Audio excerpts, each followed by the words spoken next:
মর্মান্তিক ঘটনা ঘটে গেল বাকনানে দেওয়াল চাপা পড়ে বৃদ্ধার মৃত্যু হয়েছে। ওরফুলি গ্রাম পঞ্চায়েতের চক কমলা গ্রামের ঘটনা। দুপুরে রান্না করার সময় হঠাৎই দেওয়াল ভেঙে বিপত্তি। বর্তমান রাজ্য সরকারকেও দেওয়া ছিল। কিভাবে এই বিপত্তি কিভাবে ঘটলো এই দুর্ঘটনা আরো ডিটেল জানাবে সন্তু রয়েছে আমার সঙ্গে।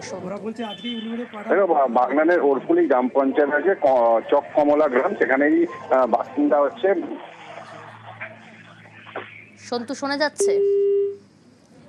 যোগাযোগ বিচ্ছিন্ন হয়েছে, আমরা আবারও যোগাযোগ করার চেষ্টা করব। তার আগে আপনাদের জানিয়ে রাখি, বাগনানে দেওয়াল চাপা পড়ে বৃদ্ধার মৃত্যু। ওরফুলি গ্রাম পঞ্চায়েতের চক কমলা গ্রামের ঘটনা। দুপুরে রান্না করার সময় হঠাৎই দেওয়াল ভেঙে বিপত্তি। আবেদন করেও আবাসে বাড়ি না মেলার অভিযোগ করছেন মৃতের স্বামী। সন্তু রয়েছে আমার সঙ্গে। সন্তু, যেমনটা বলছিলে তো একদমই বাগনানের ওরফুলি গ্রাম পঞ্চায়েতের চক কমলা গ্রামের ঘটনা, যেটা জানা যাচ্ছে যে আজ দুপুরবেলা হঠাৎই কিন্তু শাশুড় একজন মহিলা কিন্তু মানোয়ারা খাতুন, তিনি কিন্তু বাড়িতে বসেই রান্না করছিলেন।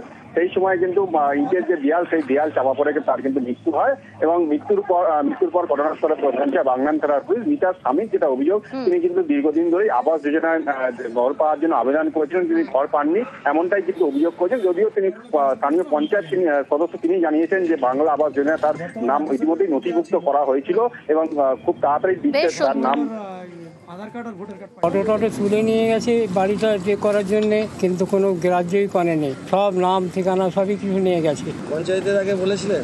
হ্যাঁ, বলেছিলাম। পঞ্চায়েতরা বলছে কেন্দ্র সরকার যখন দেবে তখন তো আসবে, অর্ডার যখন আসবে তখন আপনার ইয়ে হবে। আমার স্ত্রী রান্না করছিল, আমি ঘরে শুয়েছিলাম, তারপরে আওয়াজ হলো, ওই চাপা পড়েছে, ওই সব দেয়াল চাপা পড়েছে। প্রধানমন্ত্রী আবাস যোজনার বাড়ির লিস্ট ছিল, এই লিস্টে ওনার নাম ছিল। বহুবার ইনকোয়ারি হয়েছে, অফিসাররা এসেছে, প্রায় 3 থেকে 4 বছর প্রধানমন্ত্রী আবাস যোজনার কোনো ঘর পাস করানো হয়নি। এটা তো পুরো কেন্দ্রীয় সরকারের একেবারে গাফিলতি, যেটা রাজ্যের প্রতি বঞ্চনা তিনি দেখিয়েছেন, সেটা আরও একবার প্রমাণ হলো। এই ধরনের একটা ঘটনা ঘটে গেছে, যাতে আমরা সত্যিই শোকাহত এবং দ্বিতীয়বার না ঘটে সেজন্য আমরা ভিডিওকে জানাবো। এবং এটাও দেওয়া হয়েছে এই দিন 15 আগে, কিন্তু তার আগেই দুর্ভাগ্যজনক ঘটনাটা ঘটে গেছে।